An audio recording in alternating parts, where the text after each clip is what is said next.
सिंध पंहिंजी जाग्राफी बीहक कुदरती वसीलनि फ़िकिर ऐं शाहूकार तमदुन तोड़े तहज़ीब जे करे हमेशह हमलावरनि जे ज़द में रही आहे।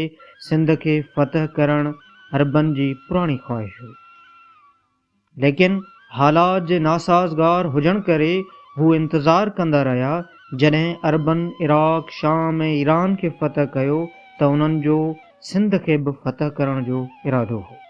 हज़रत उमर बिन फारूक जे ज़माने में मुग़ेज़ा देबल ते हमिलो कयो ऐं हज़रत ओस्मान जे ज़माने में हुकुम बिन हबलबा बिन अब्दी समुंड जे रस्ते बलूचिस्तान ऐं सिंध जो ॾाखणो ॾिसण आयो हो। हज़रत अली करमुल्लाह वजह जे ज़माने में मुसलमान मकरान ताईं पहुता, मगर सियासी मसलतनि जे करे अॻिते वधी न सघिया। माविया जे ज़माने में पेशरफ़्त ज़रूर थी, मगर अरब फ़ौज खे मकरान में शिकस्त थी ऐं वापसि मोटी विया। दौर उमैया में हुकुमरान माविया खां वठी वलीद ताईं अरब मकरान काबुल ऐं कंधार जे इलाइक़नि में बराबरि मसरूफ़ रहिया।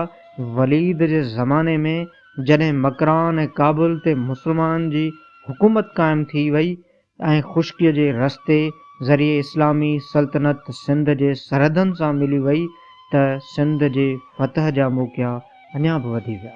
अहिड़ी तरह बिनु उमैया दौर हुकूमत जे ख़लीफ़े वलीद बिन अब्दुल मालिक जे ज़माने में संदसि इराक़ जे गवर्नर हिजाज बिन यूसुफ खेस राज़ी कयो त सिंध ते हमिलो करे फ़तह हासिल कई। हिजाज बिन यूसुफ जे ज़माने में अरब अमारात ऐं मकरान जे इलाइक़नि में अरबनि जी फ़तह ज़ोर शोर सां जारी हुई।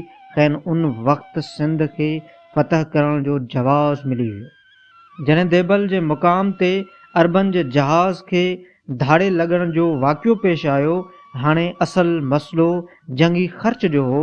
उन सिलसिले में हिजाज बिन यूसुफ ख़लीफ़े खे उन ॻाल्हि ते राज़ी करे वरितो त शिकस्त या फ़तह जे सूरत में हू सरकारी ख़ज़ाने में ॾहूण भरे ॾींदो। उन वादे ते ख़लीफ़े खेसि इजाज़त ॾिनी।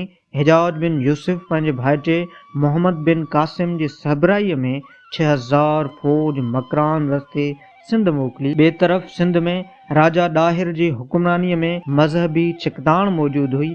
सिंध जे अवाम जी वॾी अक्सरियत ॿुध धर्म सां वाबस्ता हुई ऐं जॾहिं त हुक्मरान हिंदू हुआ। उन खां अलावा केतिरा ई अहिड़ा क़बीला जहिड़ोक जत, चना, सहता ऐं लाखा राजा ॾाहिर जी पॉलिसीअ खां बरज़न हुआ। अहिड़नि हालतनि में उन्हनि न सिर्फ़ु राजा ॾाहिर जी मुखालफ़त कई, बल्कि मोहम्मद बिन कासिम जो साथ ॾिनो। सिंध में अरबनि सभ खां पहिरीं देबल खे फ़तह कयो। उन खां पोइ संदनि कामयाबीअ जो असरु नेरून कोट, सेविस्तान, मुल्तान, सखर ऐं ॿियनि शहरनि ताईं पहुतो। हिन जंग में राजा ॾाहिर बहादुरीअ सां विढ़ंदे 712 ईस्वी में शहीद थियो ऐं उन सां सिंध में अरब ख़िलाफ़ मज़हमत घटिजी वई ऐं सिंध ते अरबनि जो मुकमल कब्ज़ो थी वियो।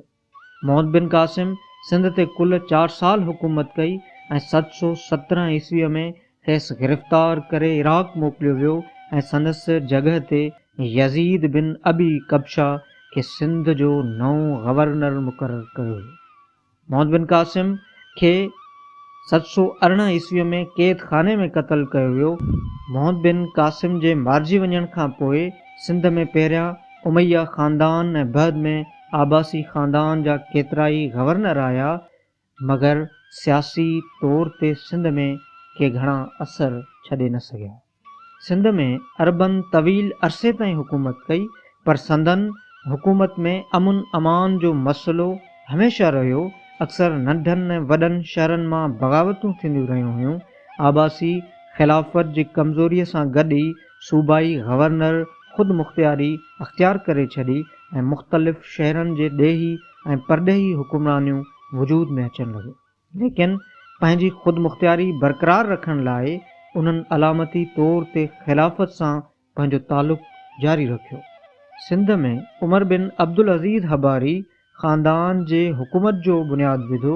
हिन दौर में केतिरा ई सियाह ऐं इस्माइली फ़िरक़े जा दाई सिंध में सियाहत ऐं तबलीग लाइ आया। अरब दौर में सिंध ते ॿिया बि केतिरा ई हमला थींदा रहिया।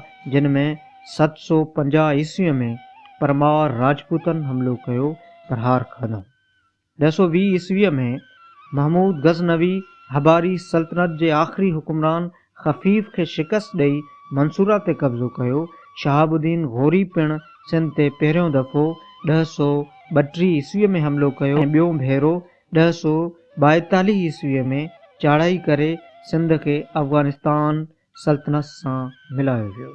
सिंध में सुमरा ख़ानदान 950 ईस्वी खां वठी सियासी उफ़क़ ते हिकु ताक़त बणिजी उभरी रहियो हो। हबारी ख़ानदान जे आख़िरी हुकुमरान ख़फ़ीफ़ खां पोइ सुमरे सियासी तदबीर सां महमूद गज़नवीअ जे आख़िरी ॾींहुं रियासती इक़्तिदार कयो ऐं मंसूरा ऐं मुल्तान खे हिकु दफ़ो ॿीहर मिलाए हुकूमत जो मरकज़ी राज्य जो हंधु मुल्तान में रखियो वियो।